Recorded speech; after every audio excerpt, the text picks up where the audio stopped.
Hello and welcome to Season 2, Episode 4 of the Virtual Coffee Podcast. I'm Becca, and this is a podcast that features members of the Virtual Coffee community. Virtual Coffee is an intimate group of developers at all stages of their coding journey, and they're here on this podcast sharing their stories and what they've learned. And we're here to share it with you. Here with me today is my co-host, Dan. Thanks, Becca. Today we're joined by Debra-Kaye Elliott. Debra-Kaye is a front-end developer going through a bootcamp, and she's adding community learning to her learning process. She's a career changer from the administrative field and has always wanted to be in tech. We talked about what it's like to be on the self-taught developer journey, which I can tell you is a long one. We talked about imposter syndrome and also some of the key things that Debra-Kaye has learned along the way. We start every episode of the podcast like we start every virtual coffee. We introduce ourselves with our name, where we're from, what we do, and a random check-in question. Today's random check-in question is, if you were famous, what would you be famous for? We hope you enjoy this episode.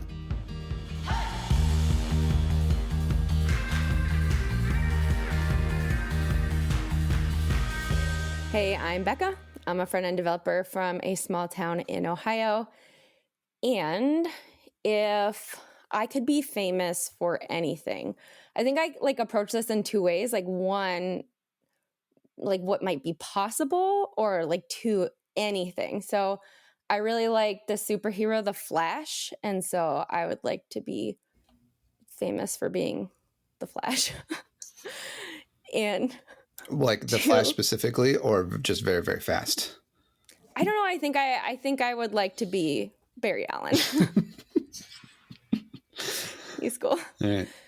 If I had to do something that is more practical than that, I would want to be the strongest mom in the world. I think I was telling someone earlier today, I like weightlifting, heavy things. So I will be the strongest mom because that's realistic too. Hi, I'm Dan. I'm a front-end developer from Lakewood, Ohio. I am not going practical at all. My first instinct was, spaceship flying. So the Millennium Falcon or whatever, doing that Kessel Run. I basically that'd be my famous, oh, Dan, oh man, he's the fastest, spaceship flyer there is. So that's my choice. Spaceship flyer, spaceship pilot. I realize flyer is really a silly way to say that, but so be it. That's what it is. Dan, the spaceship flyer. Hi, I am Debra-Kaye, front-end developer from Jamaica. If I was to be famous for anything, my first answer would be fiction novels, because I am a sucker for fiction and I cannot put a book down when I start to read it. And I have a really, really, really long book list of books to read. And then my second answer would be, I'm so happy that Becca said superhero, because my favorite superheroes are Captain Marvel and Deadpool. So if I could combine their two powers into one, that would be me. Because I'm a little bit obsessed with Deadpool. I don't know why. And I love Ryan Reynolds. So yeah. Nice. So I have two answers for those, surprisingly. So I'm so happy it's not practical, because I always go for superhero and books first. That's sweet. That's pretty awesome. What are you reading right now? So I'm reading, what is the title of it? Let me, one sec. Sorry, because I put you on the spot. Yeah, because I am almost halfway, I'm past halfway through the book, and it's by Estela Vasquez Perez, I think her last name is, and it's a series, so I'm on the second book, and it's called Dark Serenade. Yeah. So it's Montenegro Book 2, Dark Serenade by Estela Vasquez Perez. Nice. Yeah. Well, if it's on book 2, then you must have liked the first one. Yeah, so it's 3 books. So nice. Yeah, and I actually bought this one because the first one was free. They do series. They make you read the first one and see if you like it. So I was I need to finish the series. So yeah, book 2 of 3 now. That's awesome. Nice. I've gotten into a bad habit of getting the first book of a series on the library or whatever, and then just like the second one isn't available and I need it. And so I just, Yes. I just buy it. Yes. Or if I can find the set, because I'm just like, all right, well, I know I'm just going to do this with the third one or whatever. Yeah. I always make the mistake of waiting for it to come in from the library. And then by the time it comes in, I'm like, what happened in book one? Yeah. Yeah.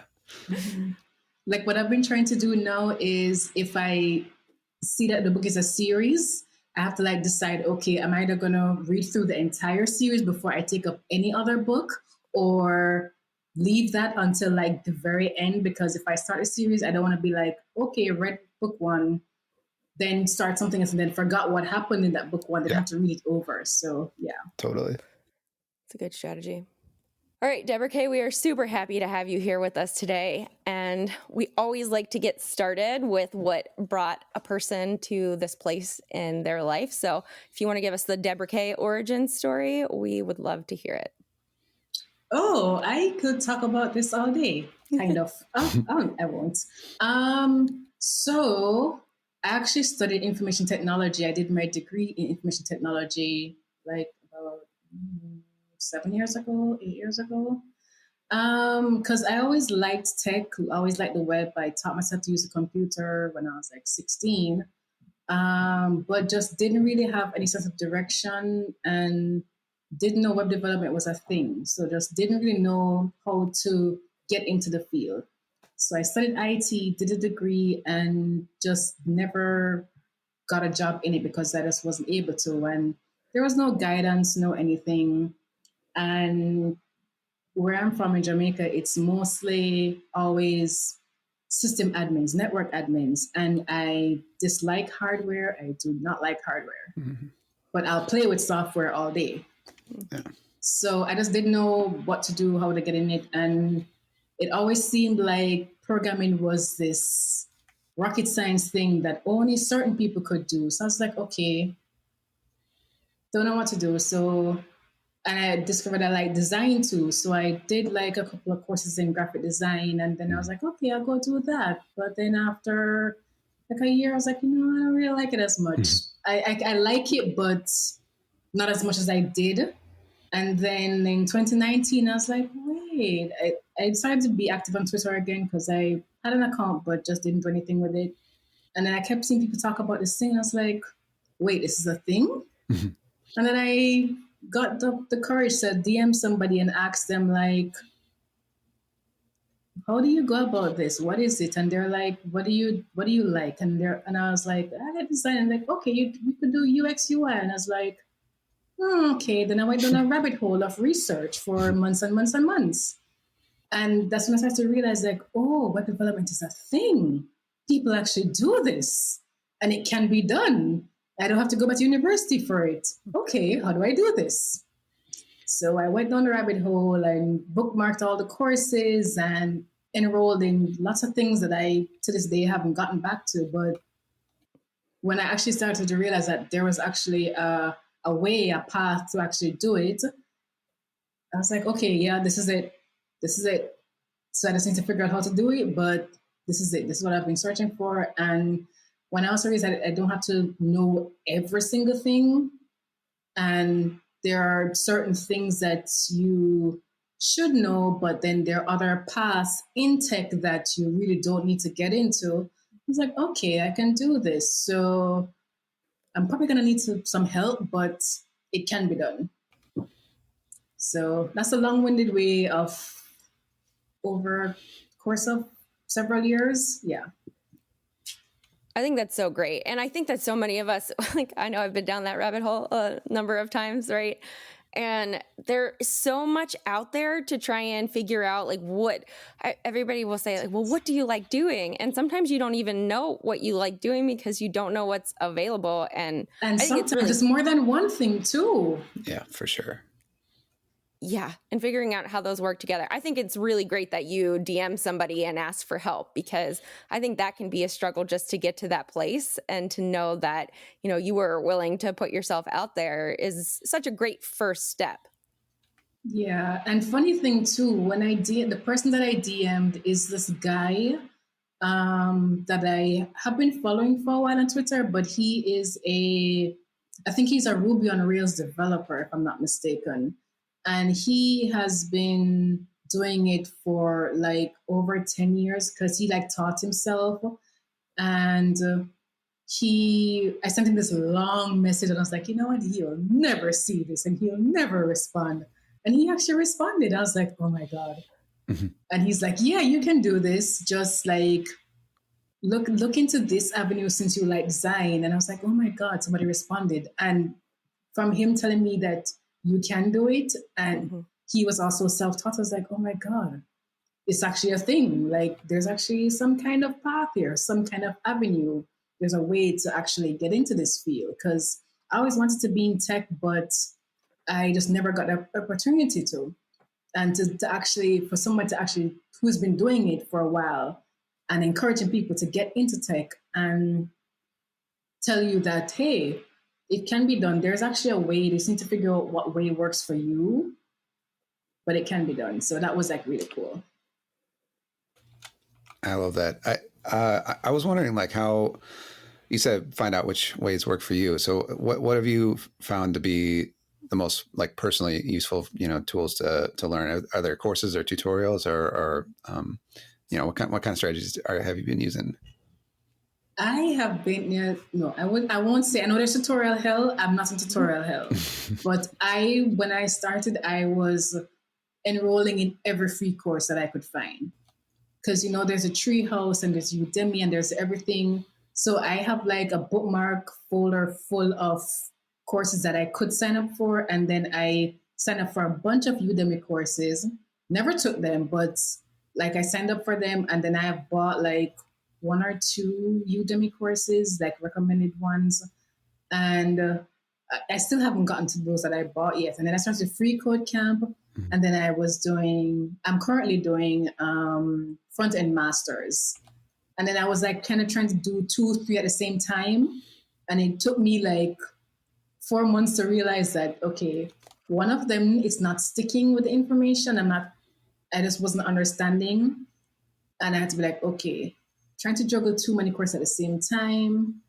They're all basically the fundamentals of HTML, CSS. I haven't gotten to JavaScript yet, but I was trying to like balance what I was learning from one bootcamp to what I was learning with the other. And I was like, wait, but they didn't show me this one in this bootcamp, so this doesn't make sense. And I had to just decide like, okay, pick one, drop the others, try to finish this one, and then maybe pick up another one afterwards. So I mainly use Frontend Masters and of course YouTube. And I haven't even gotten to the Udemy ones yet, but I have like one bootcamp in Udemy because I did buy the Code Steals bootcamp last year, but I still haven't gotten to it yet.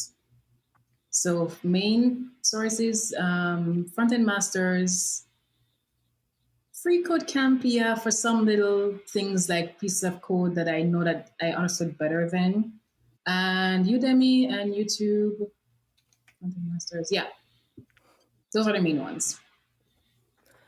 I think it can be super hard as you're trying to figure that out too, right? Like you're saying, there can be conflicting material, or one teaches one approach and it just makes it really hard to kind of learn.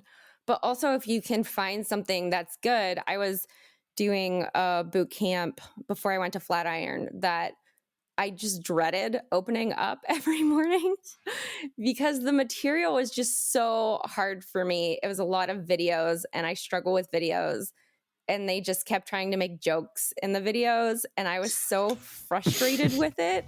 Like, just tell me what I need to do.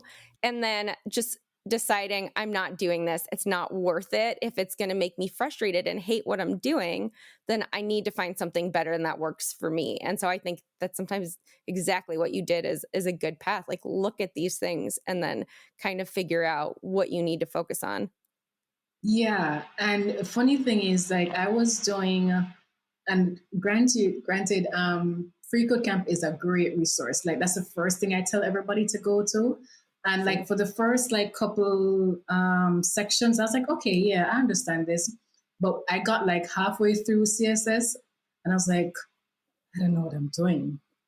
And then it would say things like, remember so and so. And I was like, I would have to literally go back to that, read the thing again, do the little exercise again, because I just wasn't getting it. And then I kept switching between that and something else and that and front end masters. And I was like, I need to pick one. And when I started front end masters again for like the third time, I was like, oh, wait, this makes sense now. And it took me like pathway through to realize that I was learning inline CSS for one bootcamp and external CSS for the other one. And that's why it wasn't clicking, because I despise inline CSS. Like, I just don't, I read the code and I'm just like, I don't know what this is saying. But if it's the external side sheet where I can see everything like lined up, I was like, oh. And that's when it started to click and I was like, okay, yep, drop in this one for now because I don't understand anything here. Let me go do this one because I understand this one better. And I also like boot camps or tutorials where you get like little exercises to do on your own and you actually have to write the code out yourself. Like you have to type it from beginning, from your little H1 and your little keys, like everything on your own, because it helps it to stick better than when a tutorial gives you part of the code and you have to like change a little one line or a little change a color. So for me, it worked better where I had to like type everything out myself because it helped it to stick better. Yeah, I'm the same way. I don't know. I don't ever remember anything from like reading or watching videos or anything like that until I can actually, write it or apply it or whatever. Whether it's exercise, at the end of a course or, actually trying to do a project that uses whatever I learned, that kind of thing. For me, that it's always a way to make it actually stick in my brain. And if I'm going to be honest, actually understand it. I'll sit there and nod through a video or a talk or something, and I won't ever act. If somebody asks me a question at the end, I'd be like, I'm not really sure until I sit there and use it, and I'm like, oh, okay, yes, I get it. Now I get it. That's cool. And one of the things that I found that worked for me too is like shorter videos, because there are some tutorials that are like an hour long, 4 hours long, like 20 hours this, and and I can't. My attention span is like really short, so. Like with the front end masters videos, they're all like really short, like a minute, 4 minutes, 5 minutes. But for me, watching a video is actually like the instructor will say one thing and be like, to do this, you do this. And I'll hit pause and I'll just start to try to do it. So for me, watching a video, it's like me spending 2 hours trying to get through one video, because I will just hit pause and try to do it. And I'll rewind and try it again. So a 1 hour video for me could probably take like, 5 hours, because I don't like just play through. I will just stop, try to do it. Didn't get that. Okay, let me play it again, try to do it. Yeah. I think that's a really great point. Like you just said, a 1 hour video can take me 5 hours, right? Because sometimes when you're learning something, you think like, okay, well, I'm going to sit here for an hour. I have an hour. But that's not practical application of what you're learning. And so as you're going through those things, actually doing them, it's going to take more time, but you're going to learn more in the long run. And so thinking about it like that in terms of, I remember when I was in boot camp, I had maybe complained that it wasn't clear how long each lesson was going to take or exercise. And then somebody responded and they said, well, part of it is learning how long it is going to take you, because it will be different for everyone else. And that was a lesson that didn't really click with me until later. But, depending on where you're at and how you approach it and how much you've taken and understood from the previous lessons, it's going to affect how long that thing is going to take you. And don't judge yourself based on how long it takes you. Judge how much progress you've made and think about like how much you've learned through doing that. It's not a race, right? And something that you also realize too, there are some things that even though you've done it through the video, so you may, stop and code it, there are some things that you just can't remember to do, or some things that you kind of can't figure out why it's not working because you didn't realize that you didn't do something or you missed something in the code.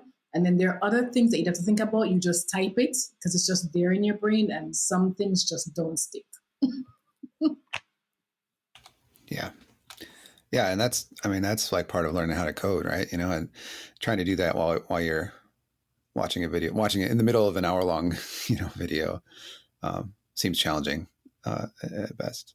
As a Egghead has their courses, so it's like a course on a topic, but it's a series of of short videos, like you're saying, and so they have like broken up, built-in pauses. So it's like like you're going to learn like a large thing, and it's how an hour's worth of content, but you can just see that it's broken up. This is like a minute and a half chapter or whatever it is, whatever they call it. But I like the way that they organize that, because they kind of realize that nobody's going to really learn anything sitting and consuming for an hour, or not. I shouldn't say nobody, but it's probably challenging for a lot of people to do it that way.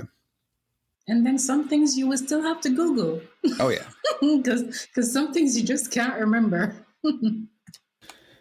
Well, that's also always true. I mean, I don't know. I've been a developer for a while now, and I Google things every day. I don't know, multiple times a day. If I'm coding, I can't remember. There's like an array method, that's just a JavaScript thing that has just like been the same for 100 years, and I literally just can't remember the order of how things go in. I look it up every single time. I don't know what it is. Mental block, but that Google is a top developer tool. I've been writing my blog with Markdown for a couple of years now, and I can never remember the right format for the link. Like, I Googled it every single time for years, right? And it just wouldn't stick. And then I had tweeted about it, and people like offered me all of these different ways to remember it. And finally, one of them clicked, and now I don't have to Google it. The brackets come first, and the parentheses come second, like a function. I think that's what they were kind of saying. Anyway, doesn't matter. It makes sense to me, and now I don't need to Google it, but I did for like 2 years straight. And I think that's kind of part of the other thing too, right? Like, sometimes you'll be presented the information, and there will be 12 people that give you a different explanation, and that one explanation will fit. And I think there's a tendency for new developers or people who are learning to think about, well, I can't get this, and this other person got it, and so I must not be good enough for this, right? And that's not true. It's just not presented in a way that makes sense to your brain or something that's easily usable. But that's why it's great to have so many different people writing blogs or creating content, because there's more options for you to kind of search out and figure out what works for you. That took me a while to understand that, and took me a while to accept too, because I was like, I studied IT. This should be easy for me. And I kind of thought going into this that it would be so easy, because I did a degree in IT. And when I did my degree, I did Java and C++. And granted, I didn't understand a thing in Java. Like, I just couldn't get it. I mean, and I had to get so much help with that course. And I did C++, did discrete math, and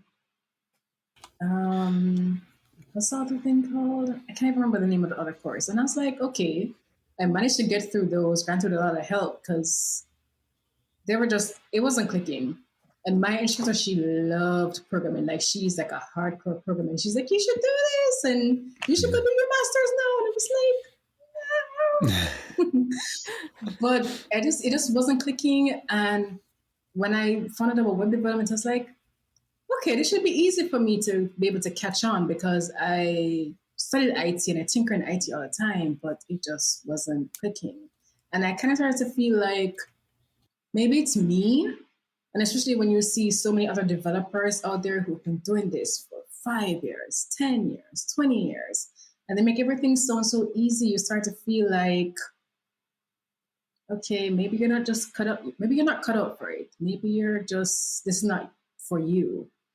And it really took me a while to realize that, okay, I'm not the only person who struggles with some of these things. Like, it's actually not as easy as people make it look. For some people, it may click quicker than some, but if it was kind of easy, everybody would do it. So it took me a while to get to that place. Yeah, I think that's really important. And I'm glad you have gotten to that realization, because it comes up a lot. And I've been thinking about this. I've been thinking about this recently, about how everybody is. I keep saying everybody, but lots of people learn in ways similar to you, right? Sort of on their own, different courses, maybe boot camps or whatever, but much different than sort of in school, right? And so if you were going in school, you would be in a class with other people, and you're not following 7,000 people who are already experts at what you're learning in school, and I've been thinking about how to approach that, right? Because on one hand, I like following people who are,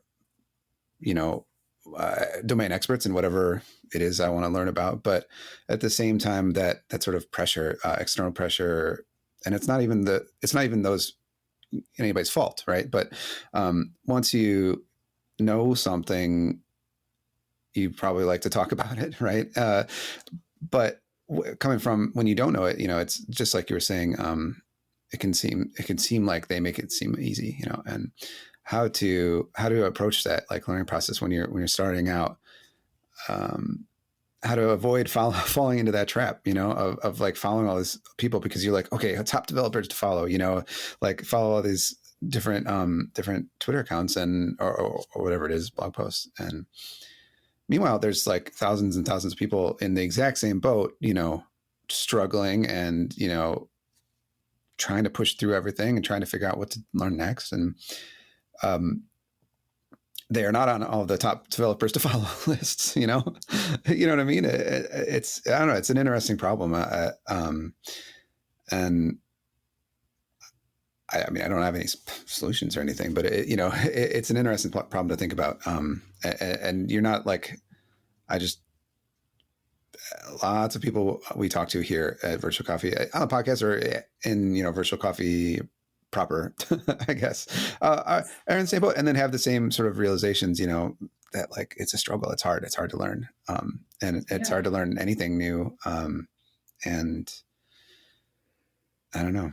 I've been, I don't know. That's the end of my thing. I don't have any further. I don't really have a question or a statement, but it's just a very interesting topic to me. But something that I also realized too, and honestly, Virtual Coffee is the community that has made me feel more comfortable asking questions. But even something that I noticed too, even on Twitter, or even though if you decide to ask questions, wherever you ask questions, especially as a newbie, I am so good at overwhelming myself with all the things to learn and all these things. But sometimes when you ask a question that you think in your head is really simple, and I mean, it's not overly complicated, but it's just that it hasn't clicked for you yet. And you may ask somebody who is an experienced developer, and they give you this really advanced answer, and you do this and you do this. I'm just I don't even know what that is. And because they have been doing this for a while, they kind of don't really know how to explain something in layman's terms to a beginner, where it will connect the dots for you. And because I'm learning Git, and I'm a little bit more comfortable with it now. But I was asking someone a question about it, and they gave me this answer. I was like, oh my God, I don't even know how to do that. So is there any way to avoid that right now? Because I don't know how to do that, and I'm going to mess up something if I try it. So it's also realizing for yourself how you learn, and also to not try to grab everything because you need to learn everything. So and I mean, even when you Google stuff too, I sat yesterday evening reading a blog post trying to fix something in CSS, and I read the article, which was 5 minutes long, and I just still didn't understand what to do. So it's really it's a tricky kind of thing, because some people really don't know how to break down the answer on your level because they've been doing it for so long, so it's so natural for them, and for you, it's not really natural. So it's a tricky. It's like dicey. It's tricky. Yeah, it is, and it can even be not so much that they don't know how, but that they haven't, like maybe they don't know you personally very well yet, or they don't know where you are on your journey, or any person, you know. So if you're answering a question, it's hard to like intuitively calibrate, you know, your answer, you know what I mean, for a given person, other than just talking to them, which is what I do. Like when I'm like starting a pairing session with somebody who I haven't worked with before, like if they're trying to solve a specific problem, you know, the first questions I sort of gauge, I just try to gauge like where, you know, what things they do know and what things they don't, so that we can like talk in a language that like both of us understand, you know, because in a couple years, you know, you're just going to have all that Git stuff under your belt, and you're going to forget about how hard it was, you know, and then and your answers, if somebody asks the same question, will be, okay, we'll just do this and this, you know, and then it's very easy, like, because that's the process that's in your brain, right? So like, okay, how do I do this? Oh, well, what Dan would do is, you know, X, Y, and Z, except if I don't have, you know, if the person doesn't know what X, Y, and Z means, that answer is useless, right? So calibrating, like trying to figure out how to calibrate those answers is complicated, and it doesn't fit everybody, you know, because if they're answering that Git question, I don't know, like there are ways, you know, you could just write a book on pretty much any question about Git. Like, you know what I mean? Like the answer to any question on Git, if you get all the way down to it, is like very complicated, you know, and same with React and same with JavaScript, is all just a bunch of house of cards of different, you know, different pieces of data, you know, and it's just, I was going to say feel bad. That's not quite right. But like, I can understand the struggle of trying to learn all this stuff at once, all at once, you know, early, because when I learned, there was none of, when I was learning HTML and CSS, there, like Git didn't even exist. Right. Yes, exactly. You know, like I didn't have to learn Git or version control or whatever, because we were just like cowboying files up to like a server, you know, and it was bad. Like I'm glad that Git exists now, but it's complicated on its own, you know, and it's this whole thing. I always try to tell people to just learn one thing at once, you know. And it's kind of hard too. Like it's tricky because like on one hand, like in your head, you know, you need to focus on one thing so you can like be good at something. But at the same time, with tech, you kind of have to know how to do one or two things at least. So you can never really be learning one thing alone. Yeah. At one point in time, you kind of have to know how to do at least two things because they connect somehow. Yeah.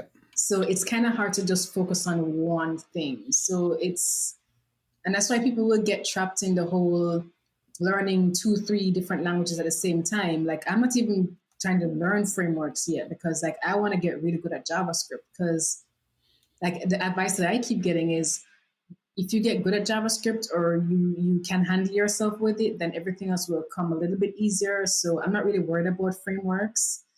I kind of already know which framework I want to learn first, which is Vue, but that's like down the road. And I probably will learn React, of course, because I know that's the demand and everything. But people will get caught up in this framework is hot right now. That is hot right now. And people will be trying to learn 2-3 at the same time. And then they don't really, and from what I have learned, and I'm constantly being told, like, get your basics right. And like, once you get your foundation set, then everything else will come. And I'm trying to get the foundation set. So, but it's really easy to get caught up in the whole, you know, hot new thing, and also learning more than one thing at a time, because tech changes so quickly too. So it's kind of a tricky balance. It is really tricky. And I think what works for one person doesn't work for every person too, right? Like we've been saying. And I think, you know, sometimes jumping into a framework might be the way to go, and like not mastering all those things. I think it was when I went from Ruby to Rails like I was kind of getting it, but then I hit Rails and I was like, oh, okay, now suddenly this makes sense. And I'm not sure what made it click, but jumping into the framework helped me to understand things a lot better than I had before. And so it was, kind of this backwards way of doing things, but hearing other people say like, oh yeah, I've done that too. There weren't as many people saying that. There were a lot of people saying that's not the right way to go. But there's not a right way and a wrong way. There's the way that works for you. And, it's great to be able to recognize what those things are. Yeah. Now, Debra-Kaye, I know like learning on your own, I went to a boot camp and I feel like that was challenging. I was online and I didn't have a sense of community, but I'm sure learning on your own is maybe extra challenging because you are trying to like find good resources and maybe find community. So can you talk a little bit about what has been most challenging for you?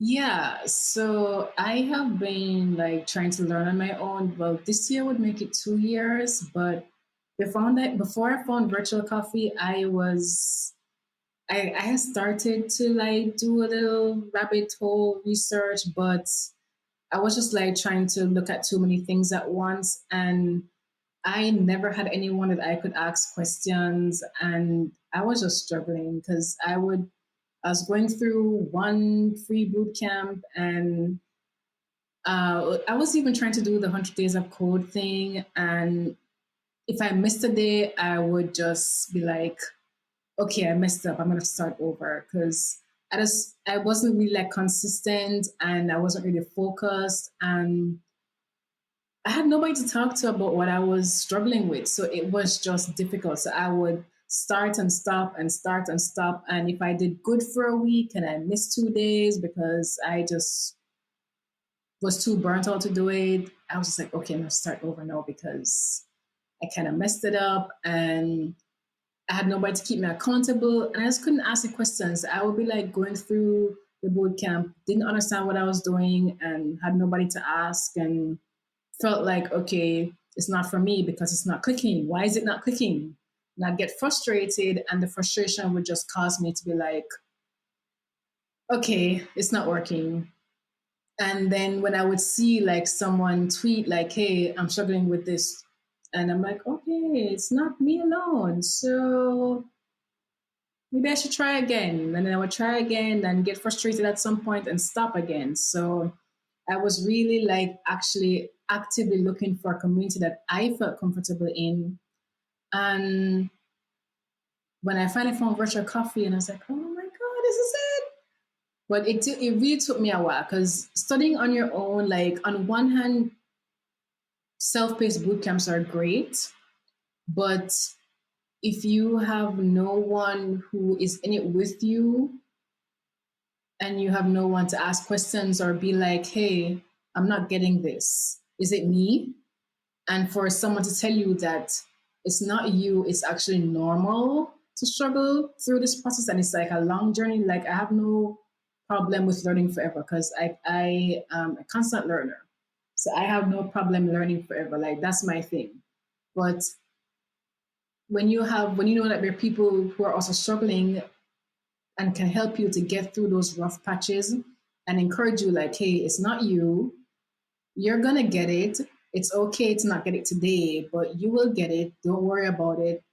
And to kind of talk you out of procrastinating and talk you out of talking yourself out of stuff.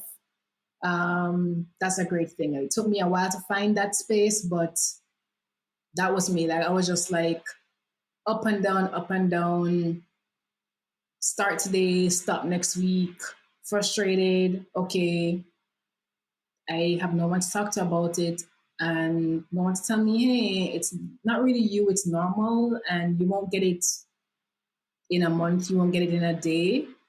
So that was really instrumental for me because when you study on your own, it's just not, and we don't really, even without the pandemic, like I don't really have anyone who like is like really into tech or wants to learn this thing. So to find a community where people have the same interests as you and they actually went through it, so they kind of know what you're struggling with and understand, like, hey, this was shining for me too, or maybe you could think about it this way, like some suggestions, anything, but just something to help you realize that it's normal for you to struggle through this because the learning curve is steep and you're not going to get it overnight. I think like that's it, right? It's normal for you to struggle through this because there's so much, I don't know if I would call it imposter syndrome or whatever, Yes. self-doubt that comes when you're like, I'm struggling. That must mean I'm not good at this or I'm not meant to do this. And that's not true at all, right? We all struggle through it, or most of us. That's exactly it. Like the imposter syndrome it's real. Like I know people talk about it. I know that there are so many articles. I have read them. I have watched the videos, but when you're trying to learn something and when you're like, why is it not easy for me or as easy for me? Or why is it that this person like gets it and I'm not getting it? The imposter syndrome would be like, it will tell you stuff that it will really make you procrastinate. And I spent a lot of time procrastinating too because I was just like, I'm not getting it. So it's me, I'm not getting it. And then I would talk myself out of stuff because it was like, it's not for me, it's not clicking. So maybe I'm not cut out for this. So imposter syndrome is so real. And like, I know maybe even a lot of senior developers may think, oh, these junior developers talk about imposter syndrome. They don't know that I still have it. Or maybe as a senior, you may not have it as much because you have some experience, but as a junior with where and how tech is now, 2021, a lot of things have changed and, you know, tools and all these things will always be coming out. But when you're just starting to learn something and you have to try to get up to par with where the tech space is today, and you have such a long way to go, seniors don't really, I think because they have already passed that stage, they don't really understand that imposter syndrome for a junior is probably even more than what they feel now because they've been doing it for 5, 10 years. So, you know, you kind of have an idea of what you're doing.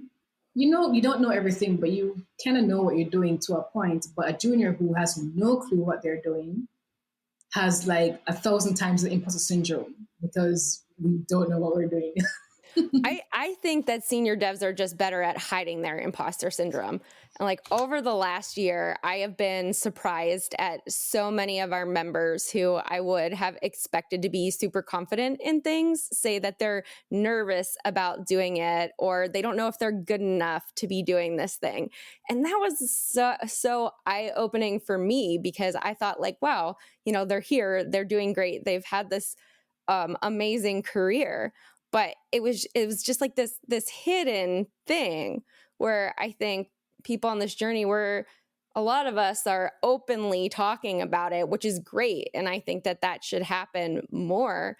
But it's been, you know, like we're all here and tech grows and moves so quickly that it makes sense that we frequently don't feel like we know what we're doing because we can't. It just keeps moving. Yeah. Yeah. I mean, I don't know. It's one of those things where for me, it makes sense that a person would struggle learning to be a developer, for the first time, because I can remember it. I can actually remember it being very hard, you know, and it is hard. And I think as somebody who like in a senior developer role, it's the imposter syndrome rears its head all the time, but sort of different, right? Because like not different. It's in different spots, right? Because I do like I'm not like it's more like, okay, well, what if I don't know how to phrase this, but like, what if everybody finds out? You know, like that's the thing. You know, like and it's I'm not trying to find a job for the first time, and I'm not trying to like learn this whole new thing, you know, but so it's. I don't know if it's like just not as sharp, like you were saying, like maybe when you're learning for the first time, it's it happens more often or something. And that might be true, you know, Those growing pains. right. You feel them. Right. But, Yeah. you know, and I feel like once you're there and also Becca, like to what you said, we never like, it's this sort of feeling. I feel like once you are more experienced, like once you've been doing a thing for a long time, is a little bit more under the surface, even under your own, like subconscious, you know, sometimes, I'm like, I don't have imposter syndrome. I just am bad at this. You know, it's like what I say to myself. I'm like, oh, wait a minute. That's, you know, like those are the like feelings that I have, often even, you know, like trying to push through these things. It still happens. I think it happens to a lot of people. And you know, some people don't talk about it. Some people don't realize that it is happening, or, you know, and then some people do talk about it, but, and then also as a junior, I guess because, well, you have some senior developers who are more open about talking about their imposter syndrome, and then there are others who, you know, you don't really see that. You know, they kind of make it look like, ooh, I'm so good at this, and I've been doing this for 20 years. But as a junior, because we don't really see seniors talk about that they have imposter syndrome, we think, you know, they're so good at this, like they know it because they've been doing this for so long. So we're like, when are we ever going to feel comfortable knowing enough and be able to show that we know enough? Because, and like, know enough is like relative, of course, because, you know, this space is like so crazy where, you know, there are always new things to learn. And I love that. But also, it's almost like from a newbie, you kind of feel like, when will I, apart from trying to actually learn the thing to be able to do it, it's almost like, when will I ever feel like I know enough, and how can I show someone, you know, a company, a contractor, whatever, that I know enough to do this? And because we don't really see a lot of the senior developers openly showing that, hey, you kind of won't know everything and it's okay. And you may see me here 20 years later, but I was at the same point you were. And when I started, things were much different. Things have changed a lot now. So it's okay. You will get there. And you don't have to try to get to my 20-year veteran, but just get comfortable with enough things that you can do whatever you're required to do, or you know how to go about learning how to do it. Yeah, I think we were just in the book club meeting, and somebody there has been a developer for 15 years, but is a freelance developer. And one of the things they were talking about was they don't have feedback from anyone because they take on freelance clients. And so they don't ever really know how they're doing, right? And I think that's also plays into this role of learning, especially on your own, or in a place where you're not getting feedback from people, because you are kind of your own reference point. And you are looking, like Dan was saying, you follow all these people on Twitter, right, who have been doing this for years. And so then it becomes you and these people that you're looking at, and you have no one to kind of look at what you're doing and say, like, look, you're doing a great job and this is amazing. And hey, I didn't know that thing and I've been doing it this long, right? And so that lack of community response or feedback can be really challenging to like gauge where you are. Yeah. And it took me a while to like connect those dots too, because when you're learning on your own, you really don't have anyone to like bounce ideas off of, to be like, hey, I don't know what this means. Can you walk me through this? And also, as a new person, one of the things that I learned the hard way is asking for help, because you don't want to look like, I mean, you don't know what you're doing, but you kind of don't want anyone to know that you don't know what you're doing. So it took me a while to ask questions. And sometimes it's also a case of finding the right people to ask those questions, because not everyone will be willing to assist you, but find the right people who are willing to help and would actually encourage you to ask questions. That was a big thing for me, because I don't like to ask for help. It kind of sounds weird, but you don't want to seem like you have no clue what you're doing, but you also, what I've learned is that it's better to ask questions than to sit there and struggle and, doing the wrong thing and you have no idea that you're doing the wrong thing or you're going about it the wrong way. So asking for help is like really important. And when you find a great community that you can ask for help, or the person who is willing to assist you, and they will actually walk you through something, you realize, oh, so I kind of got it, but I just went wrong right here, or I could think about it this way. So asking for help is a really big thing. But new people, or us as newbies, we don't like to ask for help because we just don't want to look like we have no clue what we're doing. We don't, but we don't want anyone to know that. So yeah, asking for help is really, really a big thing too.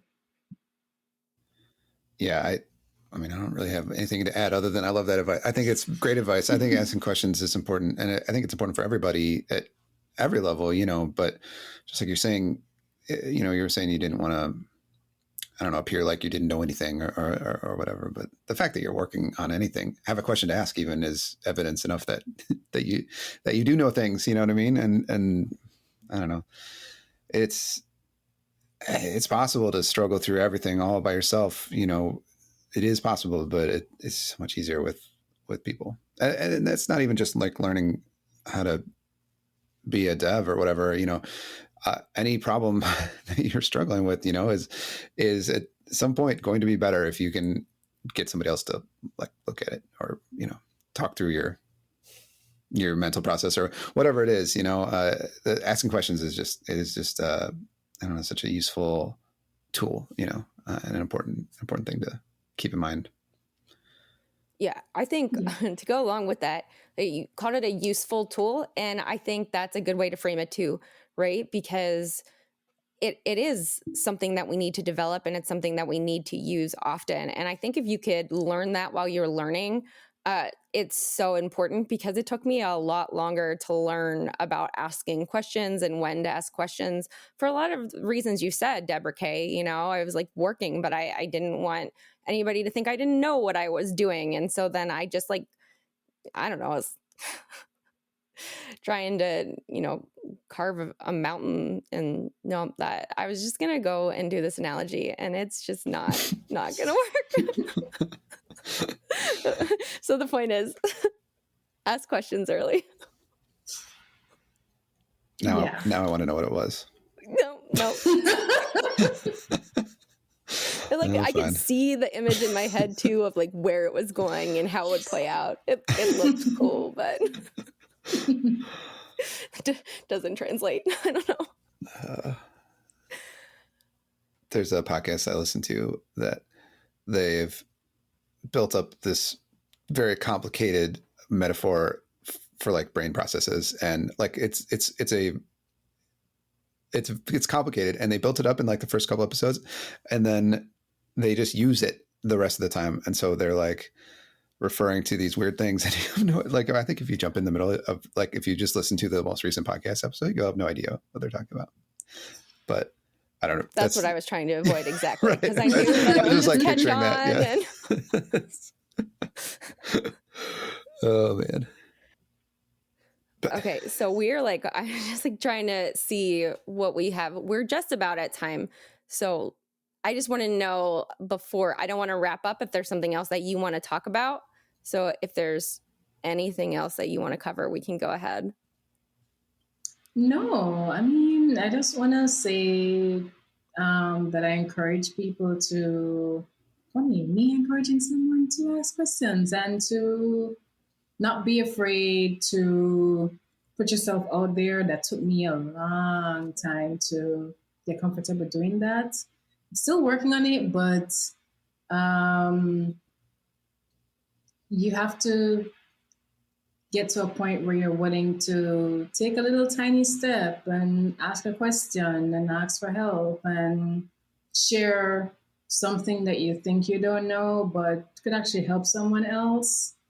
And it took me a long time to get there, because I even just started blogging. Well, not just started, but late last year. And I was like, how am I going to write about tech and I don't know anything about tech, but I've just been like trying to write about my experience in learning, my learning journey, and the way that I saw it resonate with other people. I was like, no, so I'm not the only one who feels this way. Cool. And that kind of helped show me that I'm not alone in the struggle. And like, I know I'll eventually get it, but when I saw other people responding like, this is me to a T, I was like, okay, cool. So it's not only me. That's really cool. Like, that was like the highlight of my day when I read that feedback. I was like, okay, cool. That means I'm on the right track. It's not only me. Mm-hmm. This is kind of cool. Yeah, I love that. I don't know. That's always a piece of advice I give to everybody too. Is writing at any point, any point in your journey. You know what I mean? But like those, it's so valuable to share those experiences. I think you'll appreciate it down the road too when you're a wizened old developer who's been around the road and reading back. I have blog posts from early in my career, I guess, but they're not. I was in college when I was learning for the first time. I was still on my own. I wasn't learning it in college, but like I wasn't writing any of this down, and I do wish I had, even just for myself, records, of this sort of thing. I think it's very cool and a very good idea for a lot of reasons. Yeah. Someone wrote a blog post about that. I think it was, I can't remember if it was Swix on Twitter, Sean. Somebody wrote, I think it was him, but just the idea of like documenting your journey. Because not really for anyone's benefit per se, but for your own benefit. Mm-hmm. Because, and I've seen a lot of developers say that they maybe solved a problem and they wrote about it, and then when they forgot how to do it, they would search and find back their own blogs and be like, oh, I actually wrote about this, to like remind themselves how to do that thing or how to solve that problem. So I like to write. But I'm always something like, what do I write about? So like my struggle is always, what am I going to write about? Because I don't know it yet. But writing is something that I definitely want to continue and like have it be a part of my thing, because I always did like to write. I did write blogs before, but not tech blogs, because I always had the thinking that I have to actually be an expert in it before I can write about it. So, and that's why I always procrastinated on trying to blog, because I'm just like, I don't know enough to write about it yet. So what am I going to write? Yeah. So it's a journey. That's for sure. Debra-Kaye, you have given us so much great information, and thank you so much for being with us here today. We are very excited to be able to share this. Yeah, thank you, Debra-Kaye. Thank you for having me. This was great. This was fun. Excellent. All right. Well, we will talk to you soon. Bye. Bye. Thank you for listening to this episode of the Virtual Coffee Podcast. This episode was produced by Dan Ott and Becca Harrott-Weigel and edited by Dan Ott. If you have questions or comments, you can hit us up on Twitter at virtualcoffee.io, or you can email us at podcast@virtualcoffee.io. You can find the show notes, plus you can sign up for our newsletter to find out what Virtual Coffee's been up to on our website at virtualcoffee.io. Please subscribe to our podcast and be sure to leave us a review. Thanks for listening, and we'll see you next week.